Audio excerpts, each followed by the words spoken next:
Under the soft, pale glow of the moon, the calm surface of the Connecticut River in western Massachusetts is suddenly disturbed. From the dark water, 3 lifeless bodies slowly rise, gently bobbing up as if being offered to the night sky. Their identities are unknown, and no one knows yet who these people are, but the image leaves behind a chilling mystery. Elsewhere, far away in Boston, a seasoned homicide detective named Thomas Craven stands at South Station, patiently waiting for someone dear to him. His 24-year-old daughter, Emma, is returning home for a visit. Hi. Hi, how are you? Been waiting here forever.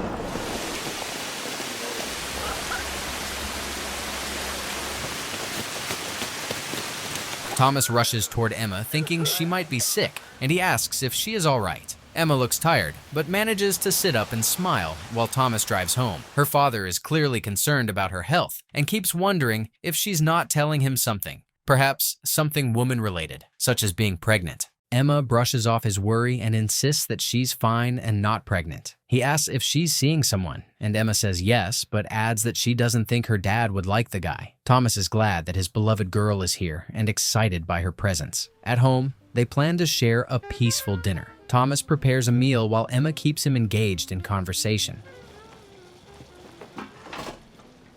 You finally got a vegetable, and I don't know if I can eat it.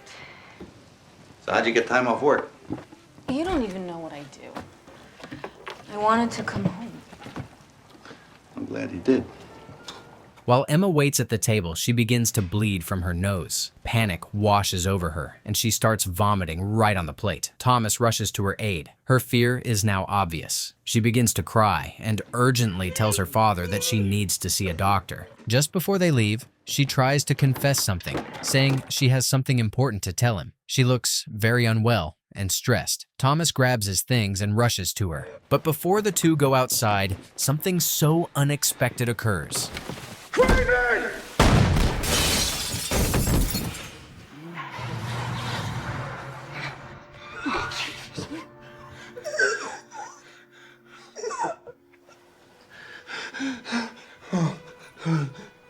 Police arrive quickly. Their initial assumption is that the gunman meant to kill Thomas but accidentally shot Emma instead. Grief-stricken, Thomas barely hears them and sits in silence the whole time they are there. Yell that one word, Craven, and then you fired.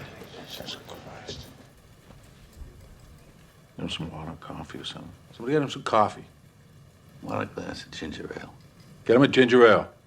Later that night, in the bathroom, he wipes his face and notices that his towel is stained with Emma's blood. He doesn't throw it away. Instead, he folds it carefully and keeps it, an emotional relic of the daughter he loved so deeply. Unable to rest, Thomas finds himself in Emma's room, looking through her belongings. He is desperate to feel close to her again, even if it's only through the items she left behind. Among her things, he finds her cell phone ringing. Not taking long, he answers, but hears nothing but silence on the other end. This incident leaves Thomas more puzzled and confused about his daughter's death.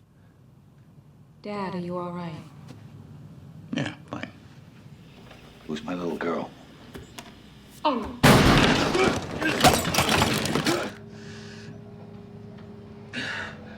The next morning, Thomas returns to work. He is determined to uncover the truth behind Emma's death. At the police station, he asks the forensics team to retrieve the contact list from Emma's phone, hoping it might lead to answers. He then goes upstairs to his superiors, where they express their deep condolences. His colleague and friend Bill is also there. Both of them urge Thomas to take personal leave to process everything. They don't say his involvement is prohibited, but Thomas asserts his right to investigate, claiming the rules don't apply in this case. For reasons only I would know about, then I'd rather get paid for it, so the rules don't apply.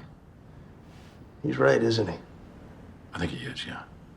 Now, I gotta make a statement to the media. Is there anything you want in there? Shortly, Thomas visits the medical examiner who performed Emma's autopsy. The doctor confirms what Thomas already knew. She died from a gunshot wound. Before leaving, Thomas quietly asks for a pair of scissors. With care, he cuts a small lock of Emma's hair and pockets it, a private keepsake of a life stolen too soon. Later, he sits in a park and dozes off into nothing but thoughts and memories of Emma. He sees her as a child, and the vision is vivid and too real. Don't cry, Dad. I don't know if I can make it. You have to. Someone's trying to kill you, Tom. understand. I got nothing. I never lived life or said what I thought enough to have enemies. In the morning, standing on a quiet beach, Thomas scatters Emma's ashes into the water. The ocean absorbs her remains, but not his sorrow. He still can't get over his loss. Back at home, he searches her things again. Inside her purse, he discovers her company ID badge, which identifies her as an employee of a government contractor called Northmore. Digging deeper into her room, Thomas finds something even more alarming: a pistol hidden in her nightstand drawer. The discovery shakes him. Why would Emma, someone gentle and kind, be carrying a gun? The thought lingers. Wanting answers, Thomas checks the serial number on the gun and discovers it's registered to a man named David Burnham. Following this lead, he decides to head to David's home. Ski mask found in the hedge 5 doors from you. Keep me posted. Where you going?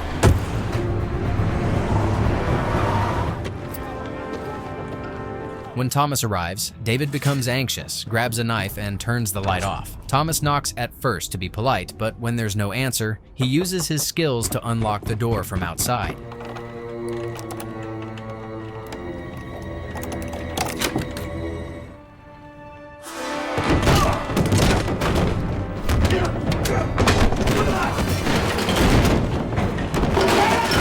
Once calmed, David reveals he was Emma's boyfriend. Thomas demands to know why David gave her a gun, but David refuses to explain. He's frightened and says that they're both being watched and that Thomas must get out of there before something goes wrong. How did my daughter get a goddamn handgun? All right?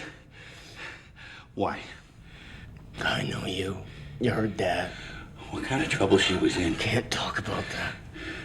There's no way to help Emma. Eventually, David hands over some of Emma's belongings, including her house keys. Before Thomas leaves, David admits that both he and Emma worked at Northmore. He warns Thomas that Northmore is not what it seems. Thomas gives him his card, urging him to stay in touch and offering help if David ever needs it. Now, more curious than ever, Thomas visits Emma's apartment. Inside, he finds a strange device, a Geiger counter, which is used to detect radiation. Testing it against the lock of Emma's hair he kept, he discovers it is highly radioactive. Shocked, Thomas begins to suspect that Emma was involved in something much bigger and far more dangerous than he had imagined.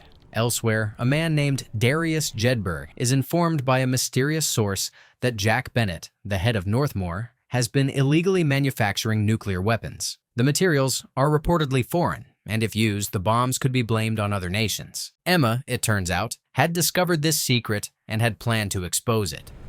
One of their secure facilities was penetrated. An employee who may have been involved has been killed. Fact is, we don't know. She was shot dead 5 nights ago. Who killed her? That's not the issue at this point. Thomas keeps digging and calls Emma's phone contacts, eventually reaching Melissa Conway, Emma's friend and co-worker. At first, Melissa refuses to speak or meet with him, but she somehow feels responsible to give him some context about his daughter. She mentions Northmore and tells him she will call when she returns to town. Later, Thomas goes to the company Northmore itself to see things for himself. He visits the top floor and is awkwardly approached by Jack Bennett himself. I'm sorry for your loss. Thank you. You have interesting friends. How can I help you? I suppose I want to know what my daughter did here. Well, you understand that most of what we do here is classified. Almost everything we do. You ready for this? I'm ready for anything. We have a DNA match. Got a man down on the couch. Give me one. Contact. Move it. This guy was a comer in his profession. This guy was a hitman. So what are you saying? I'm not saying anything. And why would a pro blow off 2 barrels of a shotgun instead of saving one for his target?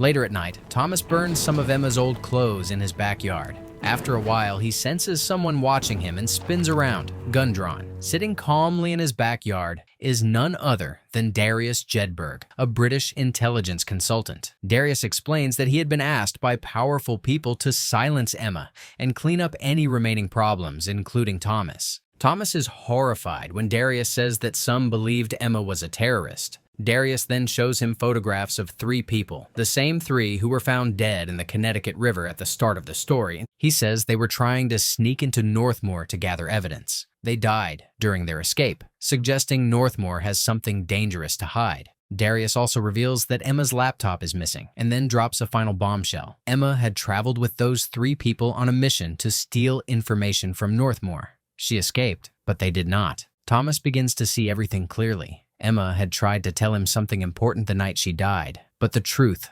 died with her. I mean, you see something happen that's so wrong, you have to act. Her companions died, then she came home. I'm gonna advise my department to allow you to continue your investigation. Darius surprisingly leaves Thomas alive and free to continue his search for justice. Now, the puzzle pieces begin to fit together for Thomas. His daughter wasn't a victim of a random shooting. She had been hunted for what she knew. The next morning, Thomas Craven pays another visit to David Burnham, Emma's former boyfriend. The visit is a surprise, and at first David is happy to see him. But Thomas gives him a sharp kick to snap him out of his arrogance and attitude. David then retreats to the living room with his beer and tries to calm down. Shortly, he states that he is under a 5-year contract and can't reveal anything, as he is always under surveillance. Thomas, still heartbroken but increasingly focused, asks David to tell him everything he knows about Emma's connection to the 3 mysterious individuals found dead. David doesn't hesitate and takes Thomas to a basement where they can't be heard. He shares that Emma was not just an employee at Northmore, she was also an activist, deeply concerned about the company's illegal actions. She had tried to alert the authorities by writing a letter to Senator Jim Pine, hoping the government would step in and investigate. He also mentions Northmore's lawyer, named Sanderman, whom Emma tried to contact. According to David, Emma had learned shocking information about Northmore's secret nuclear weapon development. She wanted the truth to come out, even though it meant putting herself in danger. No, I can't prove this, and you can't prove it. I mean, you're a cop. You gotta help me. Tell me the truth, we'll get you deposed by a lawyer. No. You can always change your mind. After their conversation, Thomas silently returns the pistol he had found in Emma's drawer. It's a gesture of trust, even though Thomas still has many unanswered questions. That night, Thomas feels too uneasy to sleep, so he silently watches Jack Bennett from a distance, contemplating whether to follow him.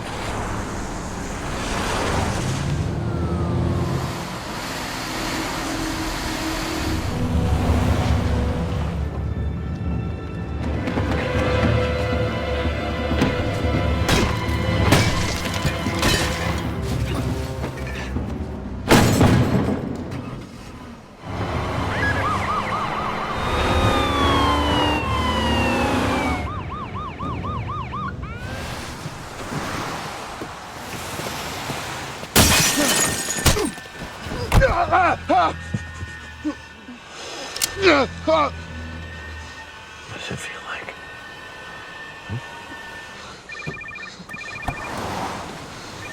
The very next day, David is found dead on his couch, shot in the head, execution style. It's a clear message. Someone is erasing every loose end tied to Emma's investigation. As events unfold, a strange alliance begins to form between Thomas and Darius Jedberg, the British intelligence consultant. Unexpectedly, the two develop a cautious friendship, bonded by shared curiosity and an understanding of loss. Darius tells Thomas that Emma's fellow activists may have come in contact with radioactive materials while trying to expose Northmore. He wants to know exactly what happened, just like Thomas. Later that night, Thomas is approached by a press agent who asks him to disclose information. He shows no interest in speaking on the cold night, but asks her for her card, perhaps to call her another time. She hands it to him and leaves him to his peace. Still desperate for leads, the next day Thomas seeks out Mr. Sanderman, a lawyer David had mentioned before his death. I'm Thomas Craven, Detective Thomas Craven, Boston Police Department. I know who you are. I understand my daughter was a client of yours. Oh, yes.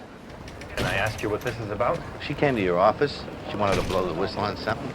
But then later on that night, you invited her out to dinner. I have to get to a deposition in Springfield.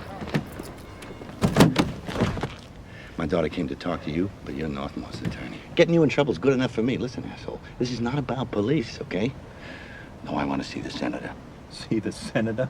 What do you think you are? I'm the guy with nothing to lose and doesn't give a shit. Unwilling to give up, Thomas tracks down Melissa, the close friend and fellow activist of Emma's. Melissa opens the door hesitantly. There's fear in her eyes, but also sorrow. She reveals that Jack Bennett, the head of Northmore, had grown suspicious of Emma's behavior. Emma had confided in Melissa, terrified that Jack had found a way to poison her. Melissa then explains that she has a 13-year-old daughter, and speaking out might put both of them in grave danger. But before she leaves, she hands Thomas an envelope. Her trembling hands reveal the risk she's taking.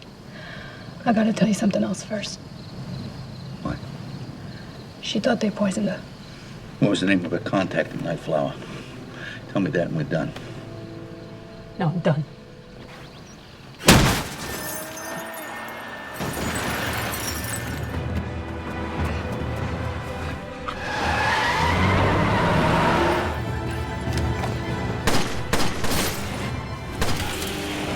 Melissa is seriously injured and Thomas immediately rushes her to the hospital. She survives, but loses one of her legs in the process. Her mother comes to care for her, and witnessing all this, being in the middle of it, breaks Thomas's heart. Inside his car, hands still shaking, Thomas opens the envelope Melissa gave him. Inside is a CD. When he plays it, his chest tightens. On screen is Emma, alive, passionate, and fearless, speaking about the illegal creation of nuclear weapons at Northmore. Her voice is clear, her message unmistakable.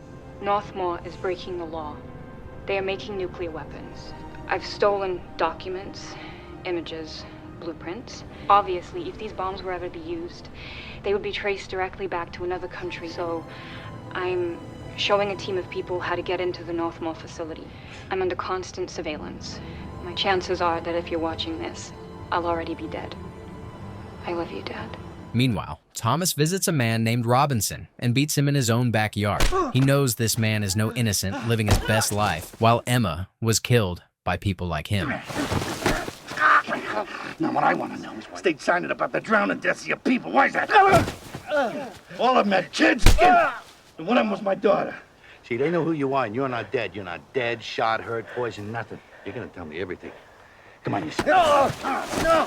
That night, determined to uncover every detail, Thomas uses a Geiger counter to scan items in Emma's house. When he checks her refrigerator, he makes a grim discovery. Her bottle of milk is radioactive. It's likely the very thing that poisoned her from the inside. Now, Thomas knows exactly how his daughter was slowly and cruelly killed. I need to know something about the properties of the substance you gave Emma Craven. Is it something that could have remained in her effects and been... Do you mean, could it have poisoned her father as well? It's unsurvivable.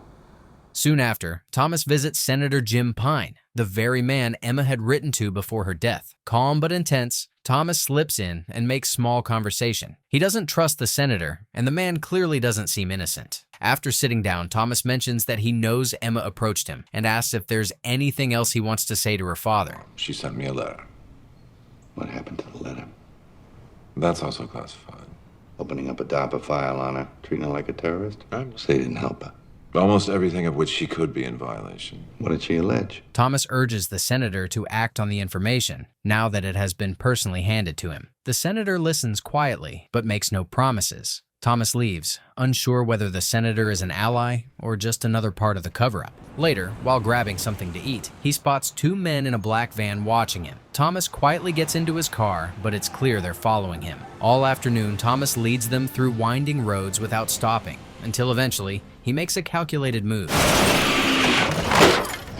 Get out of the vehicle. We smoke glass in our coats? Yeah, I'm funny that way. Get out of the car now. What do you got, Tommy? These guys are armed. They were following me, rear-ending my car. Bennett. We need to abort. We need to abort right now. It's too late. It's already been done. Late that night, Thomas receives an unexpected visit from Bill, his fellow detective and friend. He lets him in, and they begin to talk. Bill brings up old memories and strange truths, things never being what they seemed. He casually suggests that Thomas is on the wrong path and hints that he should walk away. Thomas asks how much they're paying Bill. Bill confesses he's got kids and he has responsibilities. After a quiet moment, Thomas suddenly vomits, feeling unwell.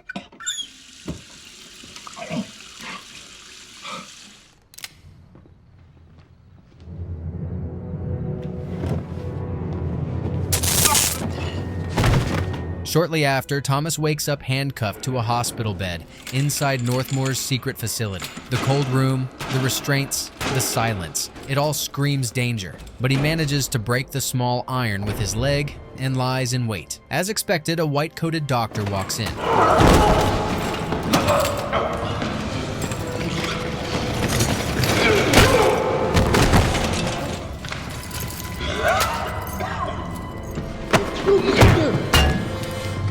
America.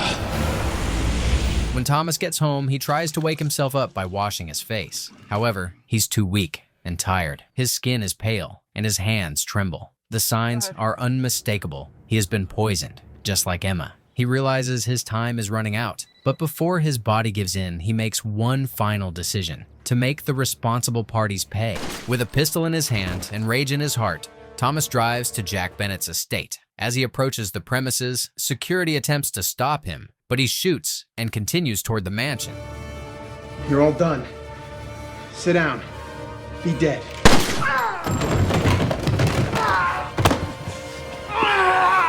Say Craven. Craven! Louder! Craven!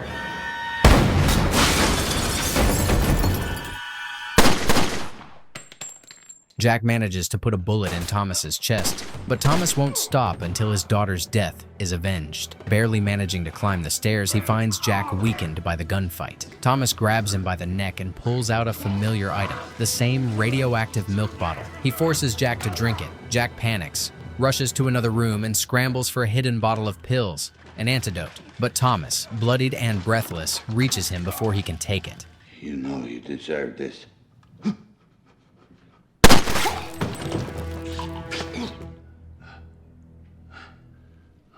The scene shifts to Darius, who has his own battle to fight. He is with Senator Pine and two government advisors. They discuss ways to protect their reputations and spin the Northmore incident to their advantage. The senator suggests portraying Emma as a terrorist who tried to kill her father. Darius listens quietly as they lay out their plan to use Thomas's death for political gain. Then, Darius offers a suggestion: stage an assassination attempt on the senator to divert the media's focus from Jack's death. The group surprisingly agrees, pleased with the idea. But their relief doesn't last. Darius suddenly warns them they're on the wrong side of history.